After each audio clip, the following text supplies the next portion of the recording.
kita langsung doa dulu ya. Ya, sebelumnya saya mohon maaf ya atas keterlambatan ini. Mari kita berdoa.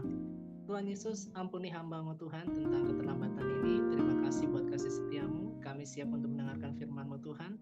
Berikan kepada hamba-Mu karunia berkata-kata hikmat dan pengetahuan tentang isi hati-Mu Tuhan.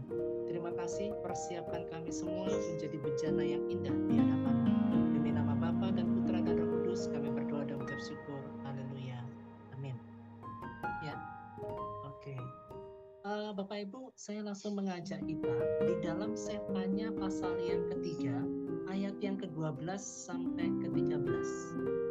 Ya, Sefanya pasal yang ketiga, ayat 12 dan 13, demikianlah firman Tuhan. Di antaramu akan kubiarkan hidup suatu umat yang rendah hati dan lemah. Ya, perhatikan kata lemah. Kok gitu ya? Kita anak Tuhan kok katanya lemah ya? Coba Bapak Ibu perhatikan ya, ayat ini menarik sekali. Suatu umat yang rendah hati dan lemah, dan mereka akan mencari perlindungan pada nama Tuhan. Nah, Bapak Ibu, firman Tuhan ini berkata di dalam kitab Yoel pasal yang ketiga ayat yang ke-10. Firman Tuhan berkata gini, baiklah orang yang tidak berdaya berkata aku ini pahlawan. Kok bisa? Nah, di awal tahun 2025 ini, Tuhan itu sedang mempersiapkan kita menjadi pribadi yang rendah hati, lemah. Lemah itu maksudnya gini, kita nggak mengandalkan pola pikir kita sendiri. Kita nggak mengandalkan koneksi kita. Kita nggak mengandalkan, wah koneksiku ada pengusaha, ada anggota DPR, ada anggota MPR. Nggak. Ya, Tuhan mempersiapkan kita sebagai umat yang rendah hati dan lemah, dan perhatikan, mencari perlindungan pada nama Tuhan. Ya, hasilnya apa? Hasilnya ada ayat yang di bawahnya, Sefanya pasal yang ketiga ayat yang ke-17. Nah, ini Bapak Ibu perhatikan. Tuhan Allahmu ada di antaramu. Ya, di antara mana? Orang yang rendah hati, yang lemah, yang tidak berdaya, dan yang mencari pertolongan Tuhan. Ya, Tuhan Allahmu ada di antaramu. Tuhan Allahmu ada di Dorea dalam nama Tuhan Yesus. Yang Tuhan mau untuk Dorea rendah hati, lemah, mencari perlindungan, mencari pertolongan sama Tuhan. Ya, salah satu cirinya lemah itu gini, kalau kita di jalan ya, terutama Surabaya nih, ini lewat seret gitu. Terus apa yang dikatakan? Jangkrik. Setelah jangkrik, apalagi yang diomongin? JANCOK. Ya enggak?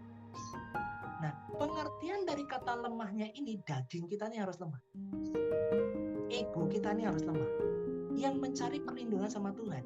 Janji Tuhan adalah, Tuhan Allah ada di antaramu sebagai apa? Pahlawan. Domba itu memang lemah. Ya, pengertian kata lemah, jangan merasa diri kita hebat. Jangan kepingin kita show off. Jangan kita merasa kepingin menonjol. Jangan dikatakan ini pelayanan tidak jalan kalau nggak ada gua. Siapa dulu dong gua? Tidak mau Tuhan Yesus. Nah, di tahun awal ini Bapak Ibu, Tuhan sedang mempersiapkan umat yang rendah hati dan lemah. Ya, karena Tuhan dekat sama orang yang rendah hati Bapak Ibu. Nah, Tuhan Allahmu ada di antaramu sebagai pahlawan yang memberi apa? Kemenangan. Ya, memberikan victory. Kenapa kita dikatakan sebagai umat yang lebih dari pemenang? Karena yang perang itu Tuhan. Bukan kita. Kita itu nurut, kita itu taat. Kenapa Musa bisa mengeluarkan segitu besar jumlah bangsa Israel, ratusan ribu keluar? Kenapa? Taat. Karena apa? Rendah hati. Yang perang siapa? Tuhan kita. 10 tulah menghancurkan yang namanya Mesir. Apakah Musa ikut perang? Enggak. Apakah ngangkat batu? Enggak. Bawa pentungin orang? Enggak. Labrak orang? Enggak. Tuhan itu yang berperang bagi Musa. Ketaatannya, kerelaan hatinya, kesetiaan Tuhan, penundukan dirinya sama Tuhan, itu yang memberikan kemenangan. Kemenangan itu diberikan kepada Musa. Kemenangan itu diberikan kepada Dorea. Kemenangan itu diberikan sama kita. Ya, perhatikan pada saat bangsa Israel keluar dari tanah Mesir, berada di sebuah penghujung jalan, depannya laut, belakangnya tentara. Ya, kayak filmnya DKI, Dono Kasino Indro, maju kena, mundur kena. Mau maju ada laut, tidak pernah latihan berenang, di belakangnya ada tentara besar. Ya, Tuhan Allahmu ada di antaramu. Tuhan Allahmu ada di Israel, memberikan kamu kemenangan sebagai pahlawan. Tuhan yang belah itu semua. Ya, Tuhan yang belah itu semua. Nah, Tuhan mau Bapak Ibu, selama penghujung akhir tahun ini, mari percantik manusia batinia kita dengan cara apa? Rendah hati. Ya, lemah saja. Lemah egonya, besar sabarnya. Ya, tidak terlalu suka berbantah-bantahan. Ngomel terus. Ya, mau apa ini Bu Hesti? Makanannya kurang haucek cincin. Ya, kita tidak seperti itu. Kita rendah hati. Kita lemah lembut. Tuhan, kontribusi apa yang aku bisa berikan buat Dorea ini? Aku hanya bisa memberikan doaku yang terbaik buat Dorea. Itu sudah bagus. Ya, di ayat yang di bawahnya, ia bergairang karena engkau dengan sukacita. Tuhan itu bersukacita saat Tuhan itu menjadi pahlawan bagi kita. Hebat tak Tuhan kita? Ia bergirang karena engkau dengan sukacita. Ia membaharui engkau dalam kasih-Nya. Ini kita perlu. Kasih kita tuh harus diperbarui. Ya, kasih kita diperbarui. Bapak Ibu nggak bisa mengasihi kalau Bapak Ibu nggak dikasihi. Kalau Bapak Ibu nggak bisa nabur duit kalau Tuhan nggak kasih duit. Kenapa kita bisa mengasihi sesama? Karena kita sudah penuh dengan kasih. Ya, kenapa kita bisa mengasihi istri kita, mengasihi suami kita, mengasihi anak kita? Karena kasih yang di dalam hati ini sudah penuh. Makanya firman Tuhan berkata apa? Kecaplah dan lihatlah betapa baiknya Tuhan itu. Ya, Bapak Ibu, saya sering menyampaikan banyak firman di beberapa komunitas kecil. Dan Tuhan itu negur saya begini. Ya, anakku Sam, Alkitab, firmanku mencatat, Tuhan tidak pernah nanya. Berapa banyak kamu khotbah? Tidak pernah loh ditanya. Tidak pernah. Berapa banyak kamu doakan orang sakit itu sembuh? Tuhan tidak pernah tanya itu. Ya, berapa setianya kamu bayar perpuluhan? Tuhan juga nggak tanya. Yang Tuhan tanya dalam hidup saya itu begini, Bapak Ibu. Saat aku lapar, engkau berikan aku makan enggak? Saat aku haus, engkau berikan aku minum enggak? Saat aku telanjang, engkau berikan aku pakaian enggak? Saat kamu berikan yang terbaik ini untuk orang yang paling hina ya, engkau sudah berikan buat aku. Dari situ saya mulai sadar, pelayanan saya ini hanya untuk menyenangkan hati Tuhan. Ya, saya tidak boleh cari panggung. Kita hamba Tuhan itu bukan untuk pansos. Kita jadi hamba Tuhan itu bukan untuk jadi artis rohani. Ya, kita jadi hamba Tuhan karena dipercaya untuk sampaikan firman Tuhan. Makanya harus jaga kemurnian hati. Kehidupan kekristenan kita, Bapak Ibu, bukan di dalam gereja, di luar gereja, di dalam rumahmu. Mertuamu tidak pernah kamu beliin baju baru, tapi kamu nabur ke sana ke sini. Kadang-kadang untuk kita untuk apa? Pencitraan kan. Mertua kita rawat, nah. Kita perjuangkan enggak mertua sama orang tua kita sama kita nggak sampai panti jompo. Kita masih ada dana loh. Ya, saya ini enggak tahu ya Bapak Ibu. Banyak melayani emak-emak itu yang senior saya enggak tahu kenapa dialihkan ke situ. Ada seorang bunda tuh bicara sama saya begini. Ya karena saya panggil senior, saya panggil bunda ya. Punya 4 anak, kami ibu bisa ngerawat. Kami orang tua bisa ngerawat. Tapi 4 anak kami belum tentu bisa ngerawat 1 orang tua. Betul enggak? Ya. Ibu bisa ngerawat 4 anak. Tapi 4 anak belum tentu bisa ngerawat 1 orang tua. Betul apa betul? Ya, dari situ saya itu cuma ngerasakan ini, Tuhan aku nih hamba Tuhan. Jangan sampai kita hebat di atas panggung, Jangan sampai kita hebat di panggung kerohanian, ya, tetapi kita ngerawat orang tua kita nggak bisa. Yang Tuhan cari itu ekspresi kasihmu kepada istrimu, kepada suamimu, kepada anakmu, kepada mertuamu. Ya, kita selalu berkata jadi berkat bagi bangsa-bangsa. Sudah enggak kita jadi berkat buat suami kita, istri kita, anak kita, mertua kita, menantu kita? Sudah enggak kita para mertua kita juga nabur buat menantu kita? Yang kita kasih cucu aja, yang kita kasih cucu aja. Menantu kita kasih berkat enggak? Itu pertanyaannya. Dari saya tahu baca firman Tuhan ini, saya cuma berkata, Tuhan ampuni aku Tuhan. Kadang-kadang saya ini bermegah dengan pelayanan saya. Ya, ternyata firman Tuhan berkata di dalam kitab Wahyu, kalau kamu tidak punya cinta yang semula, kalau kamu tidak punya kasih yang full, ya, tidak punya cinta mula-mula, kamu melarat, miskin, telanjang. Kita semua bisa melayani, Bapak Ibu, di atas panggung, bantu banyak orang. Tetapi keluarga kita tidak pernah kita tolong. Ya, dari sini tuh Tuhan tegur saya. Kita tidak boleh hebat loh di luar. Di dalam rumah tangga kita harus hebat. Di luar rumah tangga kita harus hebat. Harus balance di sana. Iman, pengharapan, dan kasih yang terbesar itu kasih.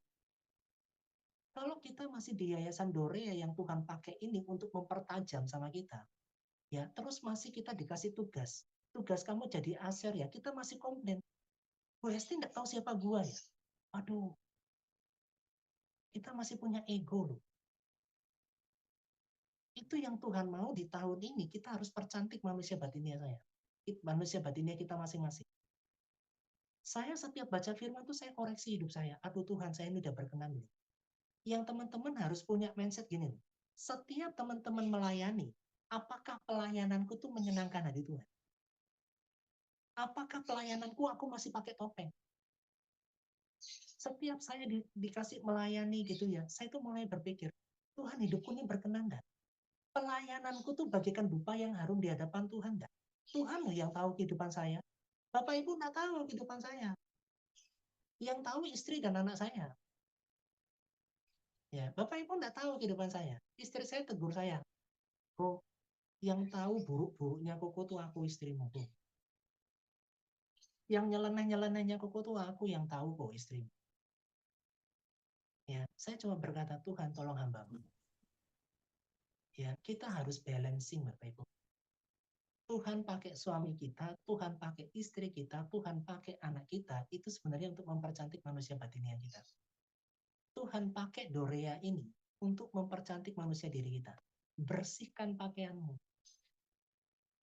Ya, Tuhan itu akan jadi pahlawan dalam hidupmu, iya. Tetapi Tuhan yang mau tuh mempersiapkan sebuah umat yang rendah hati dan lemah dan mencari pertolongan Tuhan. Ya, firman Tuhan juga berkata, jadilah yang terkecil. Saya masih ingat Bapak Ibu, sebuah doa yang Ceyencen, yang dari Surabaya ya. Mungkin Bapak Ibu tahu Ceyencen. Dia doakan saya begini. Tuhan melihat pelayananmu dan Tuhan mengasihi kamu. Apa yang kamu lakukan ini karena aku sudah memberikan banyak kebaikan kepada kamu. Ya, Bapak Ibu, saya ini seorang pembawa firman, karunia saya pengajaran. Ibu gembala saya bilang, Kosemi nanti pegang multimedia, siap Tuhan. Ya, Kosemi nanti bantu singer, siap Tuhan. Saya enggak mau pilih-pilih pelayanan, Bapak Ibu. Kosemi jadi aser, oke Tuhan. Saya enggak perlu berbicara sama Bu Vera, gembala saya. Bu Vera enggak tahu siapa saya ya. Enggak bisa, Bapak Ibu. Kita ini hamba. Ya, kita ini seorang hamba. Kalau hamba diinstruksikan untuk melayani kemanapun, jangan pilih-pilih. Ya, mungkin kita di organisasi kita, ya, mungkin kita di perusahaan kita seorang yang hebat, seorang yang terpandang, mengambil keputusan yang hebat. Tetapi saat kamu masuk ke rumah Tuhan, hamba. Tidak ada bedanya pengusaha sama bukan pengusaha. Tidak ada bedanya ibu rumah tangga sama office boy. Itu tidak ada bedanya. Kita semua ini hamba. Di dalam yayasan inilah kita sedang dilatih untuk menghambakan diri kepada Tuhan. Bukan kepada Bu Hesti. Ya, bukan pada pemimpin kita. Ya, sadarlah bahwa identitas ini hamba Allah. Dan pada satu Jensen doakan itu saya cuma berkata, Tuhan, rendahkan hati hamba. Kita tuh sering sekali doa, Tuhan minta berkat. Anakku dapat berkat. Ya Tuhan, aku minta apartemen. Bahkan aliran karismatik ngajarin begini, pergi ke mall, tumpangkan tangan mobil yang ada di sana. Doakan tumpangin tangan. Ya, maksudnya begini, jangan sampai kita karismatik kebablasan. Ya, kita tumpangin tangan Pajero Sport. Tuhan ngomong, kamu samsat akhir 2 tahun aja kamu nggak bayar. Nyamsat aja kamu nggak bisa itu Pajero Sport. Udah Avanza aja udah. Nggak usah Pajero Sport itu. Tuhan aku minta BMW. Loh kamu kemarin naik BMO, kamu nggak bayar. Kamu naik angkot kemarin nggak bayar. Ya, Tuhan itu tahu kapasitas kita sampai seberapa. Ya, Tuhan cukupkan aku sebuah kendaraan transportasi yang aku bisa membayarnya di sana. Itu yang namanya umat yang belajar rendah hati. Ya, teman-teman kami juga punya komunitas. Ya, saya di dalam komunitas itu minim pengusaha, jujur aja saya katakan. Ya, hanya 2 yang kerja sebagai pengusaha, satu lagi bekerjanya di Norwegia. Ya, tetapi hidup kami cuma mengatakan, Tuhan terima kasih Engkau mengajarkan kami lemah, supaya kami mencari perlindungan sama Tuhan. Dari situ saya belajar sama satu Bapak Ibu, rendah hati, rendah hati. Mari kita untuk masuk nanti sampai akhir tahun, mari kita belajar rendah hati.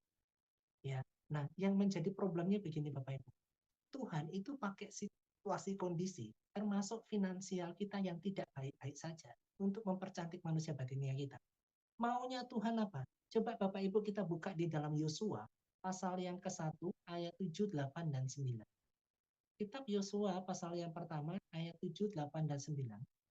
Firman Tuhan berkata begini, hanya kuatkanlah dan teguhkanlah hatimu dengan sungguh-sungguh.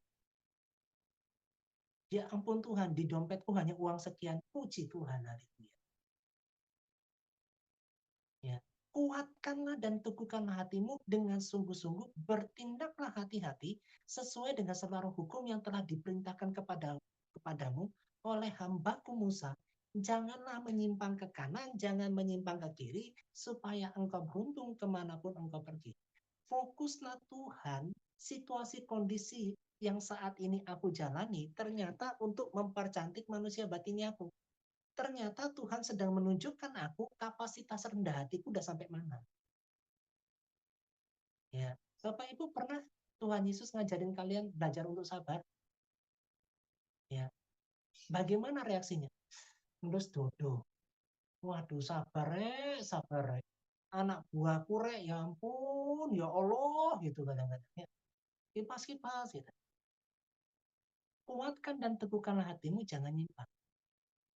Ya, ayat yang ke-8, janganlah engkau lupa memperkatakan kitab Taurat ini, tetapi renungkanlah itu siang dan malam, supaya engkau bertindak hati-hati sesuai dengan segala sesuatu yang tertulis di dalamnya. Nah, fokus kita firman-Mu. Pelita bagi kakiku, terang bagi jalanku. Fokus ke firman. Firman ngomong apa manuto? Saat firman Tuhan berkata, mengucap syukurlah dalam segala hal. Sampaikanlah keinginanmu dalam permohonan, dalam doa, dan ucapan syukur. Lakukan. Firman Tuhan berkata, hati yang gembira adalah obat. Ya, saat di depanmu makan tahu petis sama mie goreng, haleluya. Saat di depanmu ada babi rica-rica, puji Tuhan. Saat di depanmu hanya telur rebus, telur gulung, haleluya.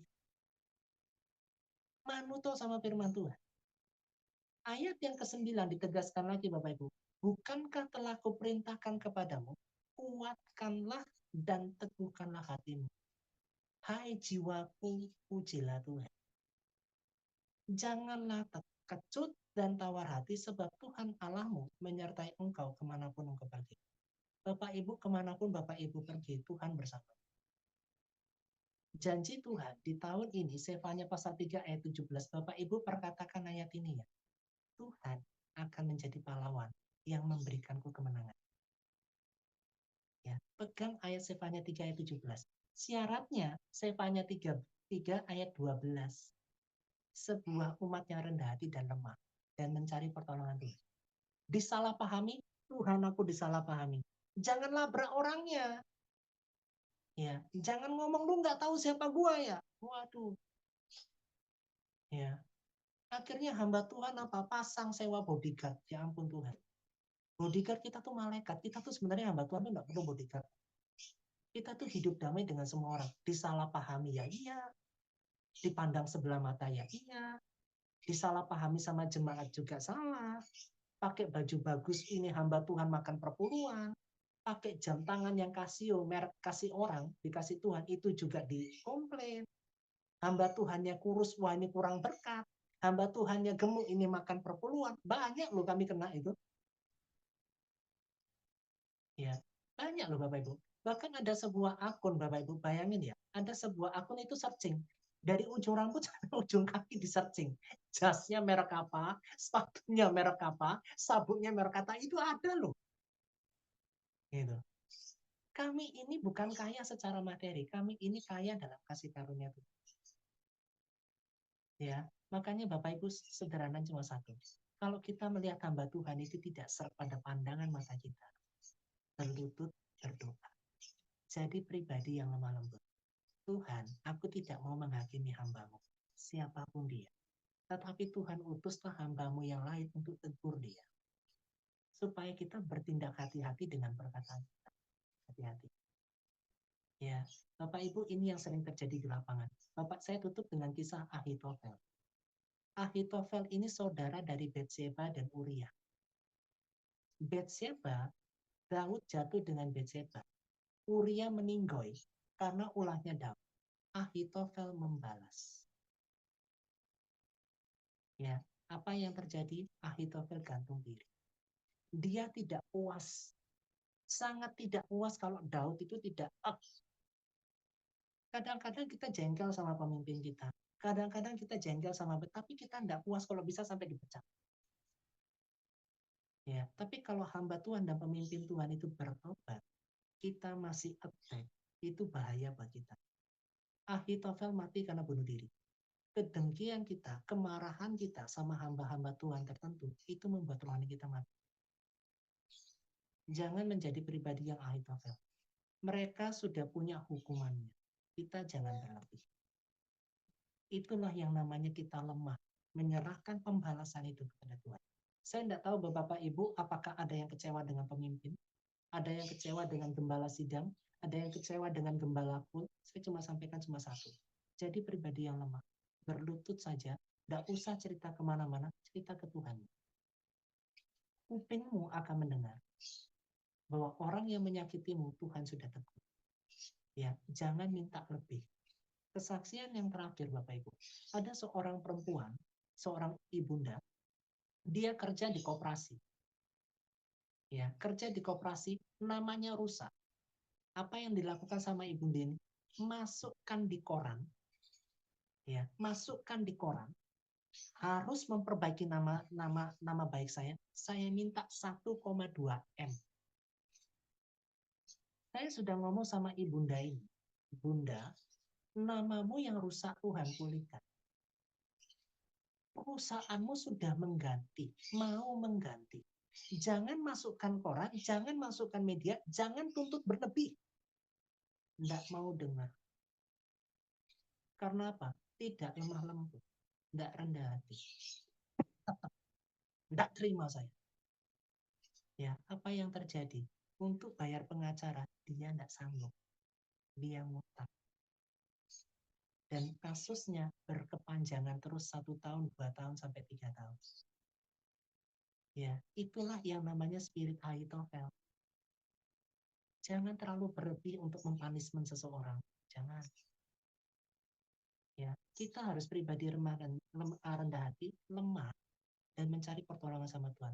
Saya katakan Bapak Ibu, Sefanya 3 ayat 17, Tuhan akan menjadi pahlawan bagimu. Pasti memberikan kepada kemenangan bagimu. Nama baikmu rusak, tapi kalau kamu anaknya, namamu pasti akan pulih. Ayat yang terakhir Bapak Ibu, janji Tuhan kita di tahun ini, Yeremia 51 ayat yang ke-36 ya, kalau nggak salah. Yeremia 51 ayat yang ke-36. Ya, ini dia. Sebab itu beginilah firman Tuhan, sesungguhnya aku, Tuhanmu, akan memperjuangkan perkaramu dan akan melakukan pembalasan untukmu, termasuk kepada gembalamu yang jadi batu sandunan bagi dirimu. Aku akan mengeringkan lautnya dan akan menggersangkan sumber air. Itu janji Tuhan. Kalau kita rendah hati, lemah, dan mencari pertolongan sama Tuhan, bagian kita dilakukan, bagian Tuhan yang akan lakukan.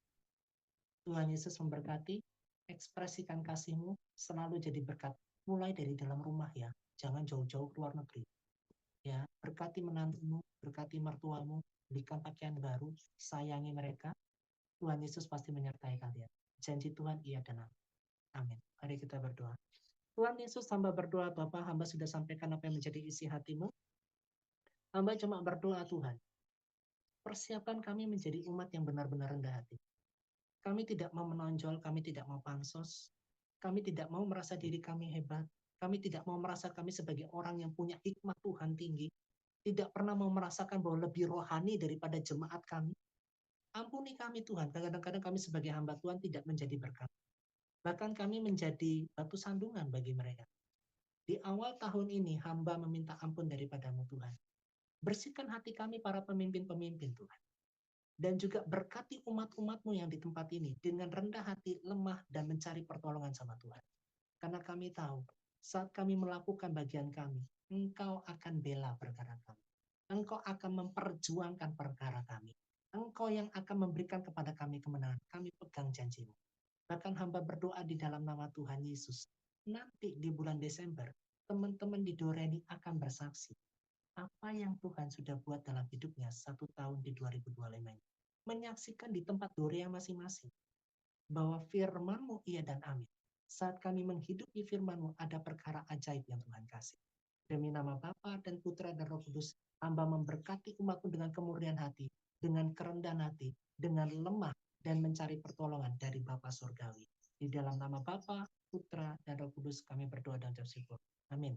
Silakan Ibu Gembala, Bu Esti, dan para pemimpin, saya kembalikan. Terima kasih.